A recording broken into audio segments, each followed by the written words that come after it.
할렐루야. 주님의 평강이 우리 성도님들에게 가득하기를 축복합니다. 여러분, 오늘 예배 드리면서 조금 놀라셨죠? 몇 주 만에 교회에 많은 변화가 있는 것 같아요. 그죠? 무슨 변화가 있습니까? 여러분들이 이제 온라인 예배를 항상 이렇게 TV를 보시다가 이제 설교 들을 때 항상 제 얼굴 보시다가 이제 교회 와서 화면으로 제 얼굴 나와도 이제 어색하진 않죠? 저만 어색합니다. 항상 그 PPT 화면만 보다가 여러분들이 아마 제 얼굴하고 같이 자막이 나오는 걸 보실 거예요.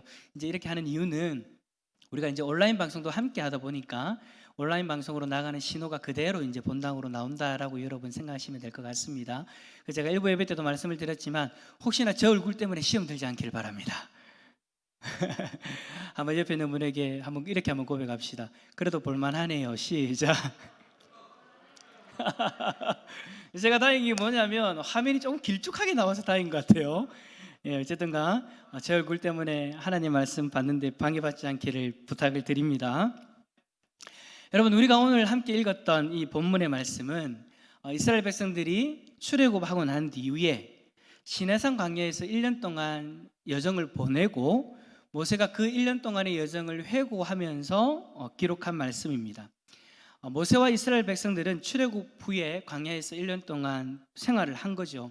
그런데 그 1년 동안 머물렀던 광야의 생활은 참 고통의 연속이었습니다. 죽음의 계곡이라고 표현할 만큼 그것은 두려운 곳이었죠. 그들이 지나온 그 광야에는 수많은 위험과 공포가 도사리고 있었습니다. 그런 곳이기 때문에 여러분이 잘 아시는 것처럼 이스라엘 백성들은 출애굽 15장 이후에 계속해서 불평을 합니다.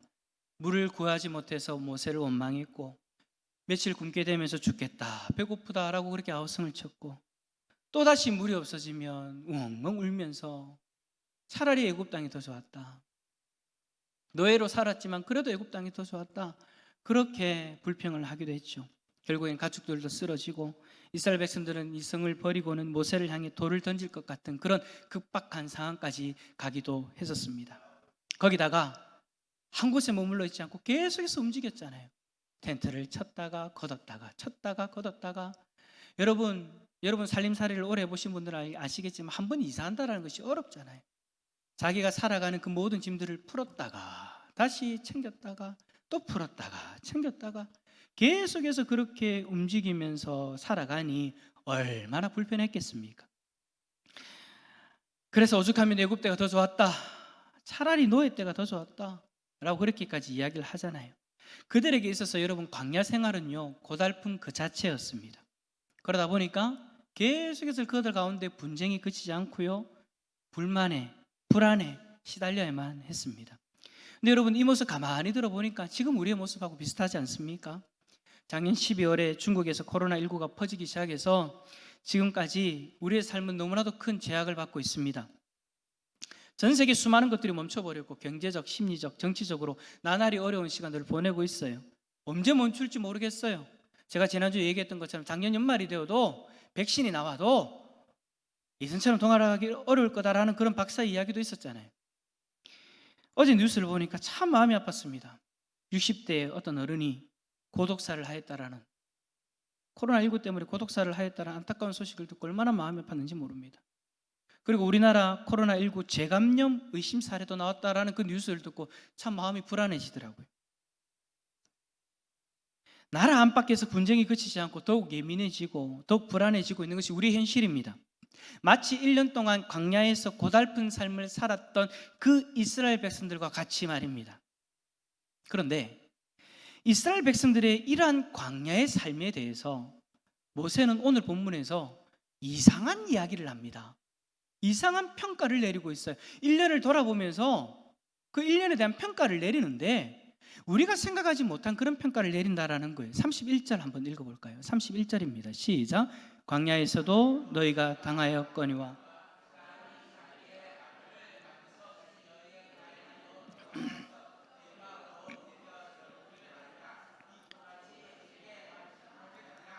아멘. 이스라엘 백성들에게 고달팠던 그 광야의 1년에 대해서 모세는 여호와께서 너희가 걸어온 길에서 너희를 안으사 이곳까지 이르게 하셨느니라. 이렇게 평가하고 있어요. 여러분 정말 그렇습니까? 이스라엘 백성들 눈에는 광야 생활이 하나님 품에 안기어서 살아오는 삶이 아니었잖아요. 어쩔 수 없이 끌려가는 그런 모습이었습니다. 하루하루를 품 안에서 평안히 누렸던 것이 아니라 하루하루를 버티고 견뎠어요. 그래서 어찌 보면 그들은 모세의 이 평가를 받아들이기가 힘들었을 겁니다.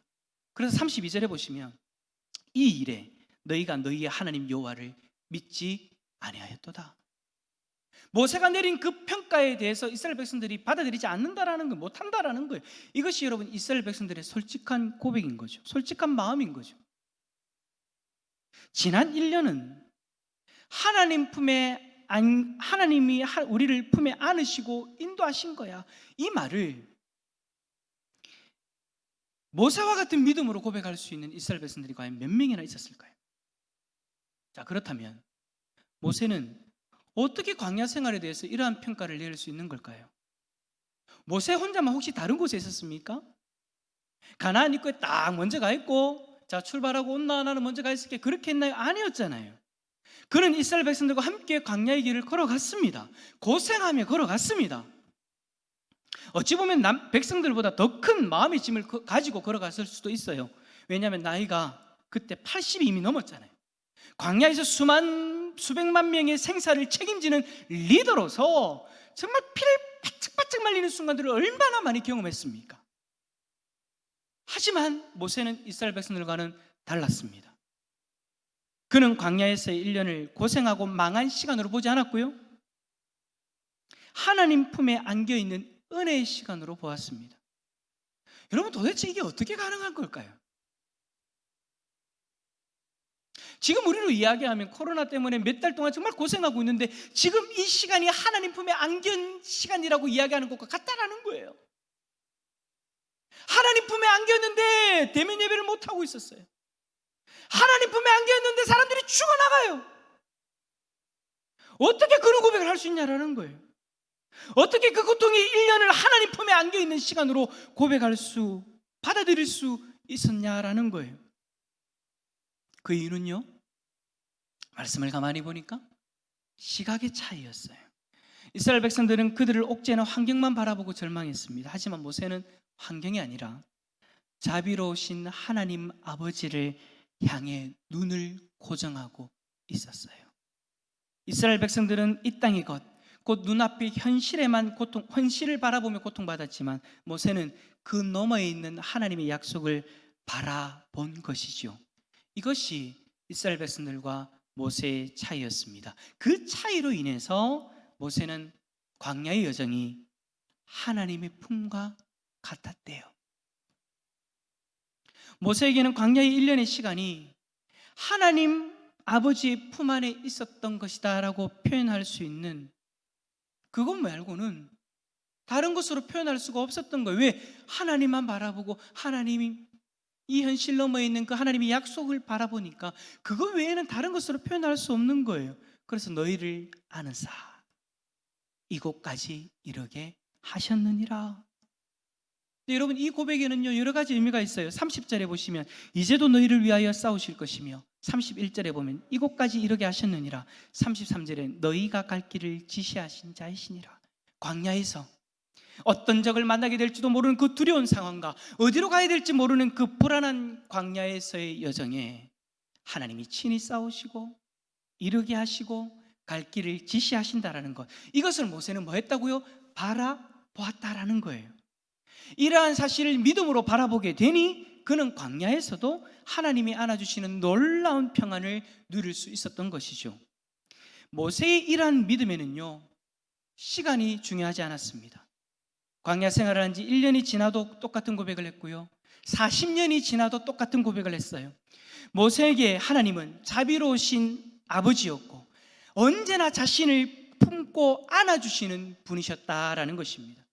사랑하는 성도 여러분, 우리의 인생도 광야길과 같을지언데 이왕 사는 인생, 모세와 같은 이런 믿음으로 살아가면 얼마나 좋겠습니까? 어차피 걸어가야 될 광야의 길을 지금 우리가 걸어가고 있는데 하루하루를 불안과 고통 속에서 살아가느냐? 아니면 참된 평안을 누리며 살아가느냐? 여러분께 질문하겠습니다. 여러분은 어떤 마음으로 이 길을 걸어가고 싶으십니까? 우린 이 길을 피할 수가 없어요. 이미 이 길은 우리에게 다가왔고 우리는 이 길을 걸어가고 있고 앞으로도 이 길을 걸어가게 될 거예요. 어차피 걸어가야 될 이 인생길이라면 어떠한 마음으로 걸어가시겠냐라는 거예요. 저는 여러분이 지금의 광야길을 모세와 같은 믿음으로 걸어가셨으면 좋겠습니다. 하루하루를 저주하며 불안해하며 불평하며 고통스러워하기보다 하루하루를 주님의 품 안에서 주님이 주시는 그 평안을 누리면서 살아가셨으면 좋겠어요. 어차피 부딪히고 걸어가야 될 인생길이라면 주님 품 안에서 행복하게 걸어가셨으면 좋겠습니다. 근데 그렇게 살아가려면, 그렇게 걸어가려면 어떻게 해야 된다고요? 모세처럼 뭘 바라봐야 된다고요? 누구를 바라봐야 된다고요? 하나님 우리 아버지. 할렐루야. 우리가 하나님 아버지를 볼 수 있는 방법은 다른 것 아니잖아요. 따라서 합시다. 예수 그리스도. 우리는 예수 그리스도를 통해서 하나님 아버지를 만날 수 있고, 예수 그리스도를 통해서 하나님 아버지의 마음을 경험할 수 있고, 예수 그리스도를 통해서 하나님 아버지를 배울 수 있고, 예수 그리스도를 통해서 하나님 자녀가 될 수 있는 줄 믿습니다. 영접하는 자 곧 그 이름을 믿는 자들에게는 하나님의 자녀가 되는 권세를 주셨으니, 우리가 예수 그리스도를 믿음으로 우리는 하나님 아버지의 보호하심과 인도하심을 누릴 수 있는 하나님의 자녀가 되는 특권을 누리고 있는 줄 믿습니다. 저 여러분은 오늘 이 자리에 그 믿음으로 있는 거죠? 아멘이 없습니까? 혹시 몇 주 사이에 믿음이 흔들렸습니까? 다시 여쭤보겠습니다. 우리는 그 믿음으로 하나님 아버지를 바라보고 있는 거죠? 그렇다면 우리는 하나님의 자녀로서 누릴 수 있는 그 특권을 누릴 수 있는 거예요. 우리는 하나님을 우리의 아버지로서 인정하고 그렇게 부르고 의지하며 오늘 이 자리에 있습니다. 그런데 이 시간 우리가 스스로에게 질문해 봐야 될 것이 있습니다. 그것은 이 광야 같은 세상에서 하나님 아버지가 나를 안고 걸어가시는 아버지라는 사실이 믿어지냐라는 것입니다. 이 예배의 자리에서 예수 그리스도로 말미암아 나는 하나님의 자녀가 되었습니다라는 그 지식과 그 믿음을 고백할 수 하였지만, 이 자리를 떠나서 여러분의 삶의 현장에 가서도 여전히 하나님 아버지가 여러분을 안고 계시고 품고 계신다라는, 여러분의 아버지가 되신다라는 그 사실을 경험하고 믿고 확신하며 살아가냐라는 것이에요. 이것이 여러분 우리에게 다가온 현실적인 문제죠. 어떤 이들은 예배당을 마치고 나가면 세상에서 여전히 부딪히는 그 문제들로 말미암아 내가 예배당에서, 본당에서, 오늘 이 교회에서 예배를 드리면서 느꼈던 그 느낌을 다 잊어버리고 다시 세상 사람들처럼 살아갑니다. 아무리 입으로 여러분 하나님 아버지를 불러도요, 하나님 아버지의 품에 안겨있다는 사실이 믿어지지 않는다면, 우리의 삶 가운데 그 사실이 경험되어지고 믿어지지 않는다면, 안아주시는 은혜가 무엇인지 잘 모른다면, 그래서 나의 생각과 감정과 행동에 아무런 변화가 없다면 그 사람은 빈 껍데기 그리스도인인 것이죠. 누군가에게 안긴다는 것은 여러분 머리로서만 아는 것으로 거치는 것이 아닙니다. 여러분들이 예전에 연애하실 때 사랑하는 배우자를 꼭 가슴에 안았을 때, 아니면 사랑하는 자녀를 꼭 가슴에 안았을 때 그 이후의 감정이 어떻던가요? 행복하잖아요. 누군가에 안겨있다는 것은 그러한 행복을 누릴 수 있게 해주는 것이란 말이에요. 우리가 하나님 품에 안겨있다는 것도 머리로만 가지고 되는 것이 아니라 온몸과 감정으로 경험할 수 있는 행위인 거예요. 아무리 영적인 부분이라도 하나님 품에 안긴다는 것은 나의 전 인격을 흥분시키고 느낄 수 있는 그런 행위다라는 것이죠. 여러분, 학자들은 많은 연구를 통해서 사랑하는 사람에게 안기거나 아이가 엄마에게 안기는 경험이 정서적으로나 신체적으로 좋은 반응을 일으킨다는 사실을 밝혔습니다. 미국의 정신신체학회에서는 이런 말을 합니다. 안아주면 건강해진다. 뭐 하면 건강해진다고요? 안아주면 건강해진대요. 여러분, 사람은요, 사랑하는 사람에게 안기면요, 회복이 되어져요. 피곤한 몸도요, 회복되어지고요, 지쳐있는 마음도 위로받게 되어져 있어요. 그래서 여러분, 오늘 제가 부탁을 드립니다. 오늘 집에 가시면 배우자를 꼭 한번 안아주십시오. 표정이 별로 안 좋은데 오늘 한번 용기를 꼭 한번 내어가지고 꼭 안아주십시오. 우리 장로님들부터 한번 실천 한번 해보시기 바랍니다. 장로님들. 박 위원장님 고개 끄덕였습니다. 꼭 한번 안아주세요. 안아주면요 다 위로가 되어지잖아요. 안아주면 다 회복이 되어지는 거예요. 여러분, 안기는 느낌을 자주 맛보는 아이는요 건강하게 자란다고 합니다. 피부가 닿고 신체를 접촉하는 것이요 몸을 편안하게 해주고 스트레스를 줄여준대요. 그만큼 여러분, 실질적으로 안긴다라는 것은 우리에게 그렇게 긍정적인 영향을 많이 미치는 거예요. 그런데 이것이 어찌 여러분 육체적인 것에만 한정되어 있겠습니까? 우리의 영혼에도 이와 같은 원리가 그대로 적용되어지는 거예요. 누가 험한 세상에서 마음의 평안을 가지고 살아가겠습니까? 누가 이 코로나가 창궐한 세상에서 자유롭게 살아갈 수 있겠습니까? 그 많은 스트레스로부터 안식을 누릴 수 있는 사람이 누구이겠습니까? 바로 하나님 아버지의 안아주심을 경험하는 사람이 그런 사람인 줄 믿습니다. 그렇다면 어떻게 하면 하나님을, 나를 안아주시는 아버지로 우리가 경험할 수 있을까요? 바로 하나님이 나를 안아주시는 아버지라는 확신이 우리에게 필요합니다. 모세처럼 이스라엘 백성들이 아무리 옆에 와서 불평하고 흔들어도, 아무리 광야의 두려운 환경이 들어닥친다 하더라도 흔들림 없이 하나님이 지금 이 순간에도 나를 안고 품고 계신다, 나를 안으시고 나를 지키시고 인도하고 계신다는 그 믿음의 확신이 가득 차 있다면 우리는 이 광야 같은 세상에서 지금도 하나님 품에 안겨있는 사람으로 이 자리에 있을 수 있는 줄 믿습니다. 이 강한 확신이 우리에게 필요한 거예요. 이 강한 확신이 우리에게 있다면 우리는 이 광야 같은 세상에서 두렵지 않고 살아갈 수 있는 줄 믿습니다. 아무리 우리 눈앞에 문제가 튀어나와도 걱정하지 않습니다. 왜요? 나는 하나님 품 안에 있는 사람이야. 그러니 하나님이 인도하시고 보호하실 거야 라는 그 믿음으로 인하여서 오히려 평안을 누리게 되는 것이죠. 이 시간 우리 스스로에게 한번 질문해 봅시다. 하나님이 나의 아버지이시고 지금 이 순간 나는 하나님 아버지의 품에 안겨 있다라는 확신이 여러분에게 있으십니까? 여러분의 삶 가운데 하나님이 나를 안고 계시고 나를 붙들고 계신다는 그 확신이 여러분을 붙들고 있습니까?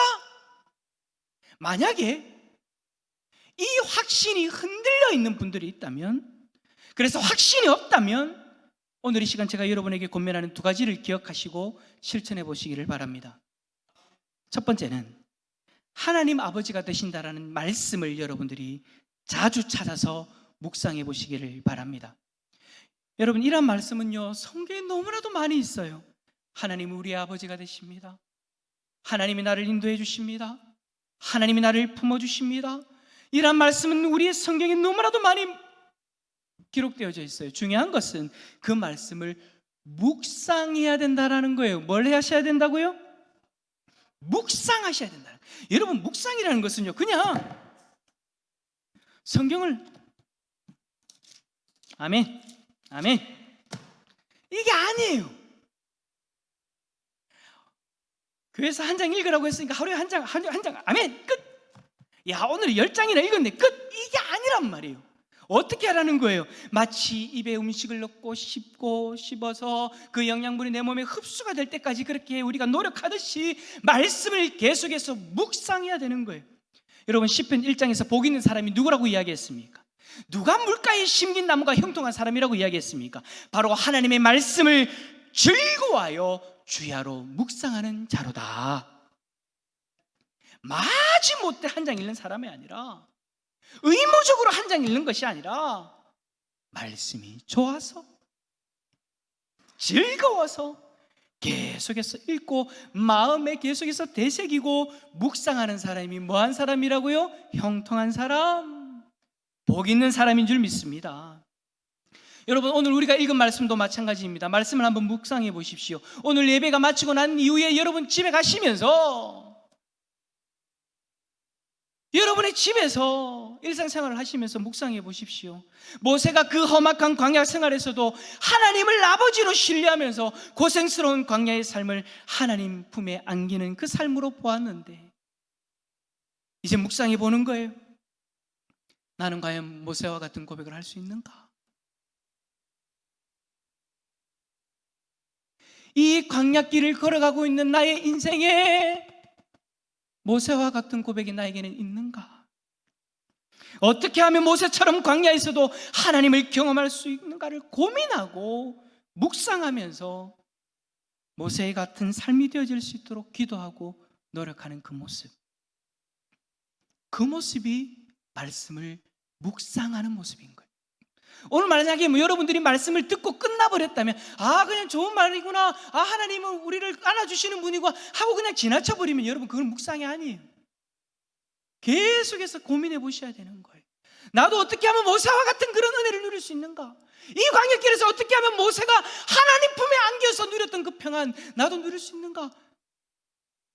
묵상하고 돌아보고 기도하는 거예요. 노력하는 거예요. 오카는 목사님 이런 이야기를 합니다. 나도 그런 은혜를 받고 싶어서 말씀 앞에 의도적으로 마음을 여는 노력이 묵상이다. 모세와 같은 은혜를 받고 싶어서 나도 의도적으로 그 말씀 앞에서 마음을 열어 노력하는 것이 묵상이다. 오늘 이 묵상이 여러분들의 삶 가운데 넘칠 수 있기를 축복합니다. 말씀 속에 있는 모세의 자리에 나를 갖다 놓고 생각해보고 기도하고 하는 이 묵상의 모습이 저와 여러분의 모습이 되었으면 좋겠어요. 그래서 광야 같은 세상에서 우리가 하나님 아버지의 품 안에 있다는 것을 확신하는 우리 성도님들 다 될 수 있기를 축복합니다. 그렇게 되려면 이러한 묵상이 필요한 거예요. 이미 이러한 묵상을 하고 계시는 분들이 있다면 더 깊이, 더 풍성하게 누리시기를 바랍니다. 하지만 이러한 묵상이 없이 환경에 따라 흔들리고 살아가고 있다면 이제는 하나님이 여러분의 아버지 되시는 말씀들을 발견하고 찾고 묵상해 보십시오. 그리하면 지금도 여러분이 하나님 품 안에서 살아가고 있다는 그 놀라운 사실을 발견하고 그 은혜를 누리게 될 줄 믿습니다. 두 번째로 권면드리는 것은 하나님 품에 안겨있는 자녀처럼 행동하시기를 바랍니다. 하나님 아버지의 품에 있는 자녀처럼 행동하자고요. 어떤 신학자가 이런 이야기를 했습니다. 성자가 되고 싶으면 성자처럼 행하라. 저는 여러분에게 이렇게 말합니다. 하나님 품 안에 있는 사람이라는 확신이 필요하다면 하나님 품 안에 있는 사람처럼 행동하시기를 부탁드립니다. 여러분, 마치 무엇처럼 행동하는 것은요, 우리 신앙생활에 있어서 너무나도 중요한 원리예요. 예수님도 그런 말씀하셨어요. 마가복음 11장 24절에 이렇게 말씀하셨죠. 무엇이든지 기도하고 구하는 것은 받은 줄로 믿어라. 무엇이든지 기도하고 구하는 것은 받은 줄로 믿어라. 아멘을 하셔야 됩니다. 무엇이든지 기도하고 구하는 것은 받은 줄로 믿어라. 그리하면 그대로 너희에게 되리라. 할렐루야. 하나님 앞에 간절하게 구했다면 이제 구한 것을 받은 자처럼 믿음으로 행동하라는 거예요. 필립 얀시가 이런 말을 했습니다. 신앙생활이란 마치 하나님의 모든 말씀이 사시는 것처럼 믿고 행동하는 것이다. 그래서 나는 하나님을 사랑 많은 아버지라고 생각하고 행동하며 살아간다. 이것이 믿음이 있는 사람의 모습인 것이죠. 여러분, 믿음은 행동입니다. 믿음은 뭐라고요? 행동입니다. 하나님 품에 안긴 자처럼 행동하면 그것이 얼마나 큰 행복한 삶인지 알게 되는 거예요. 그러나 그렇게 행동하지 않으면 이스라엘 백성들처럼 하나님 품이 아닌 것처럼 받아들이고 행동하면 결코 하나님 품에 안기는 은혜를 누리지 못하는 것이죠. 사랑하는 성도 여러분, 지금 여러분은 어떤 모습이십니까? 광야 같은 지금의 현실 앞에서 이스라엘 백성들처럼 하루하루를 불평하며 비관하며 어쩔 수 없이 살아가고 있으십니까? 아니면 지금도 하나님 품에서 안기어 살아가고 있다는 확신으로 살아가고 계십니까? 코로나19의 사태가 다 지난 이후에 우리 모두 이런 고백을 했으면 좋겠습니다. 모세의 고백처럼 우리의 하나님 여호와께서 우리가 걸어온 길에서 우리를 안으사 이곳까지 이르게 하셨느니라. 이 고백을 하기 위해서는 우리에게 뭐가 필요하다고요? 확신이 필요한 거예요. 말씀을 묵상하면서 우리의 확신을 더 견고하게 세워 갑시다. 그리고 하나님 품에 안긴 자처럼 행동하여서 하나님 품에 안긴 자가 누릴 수 있는 그 놀라운 평안을 누릴 수 있기를 축복합니다. 이 놀라운 은혜가 우리 성도님들의 삶 가운데 넘칠 수 있기를 예수 그리스도의 이름으로 축원합니다.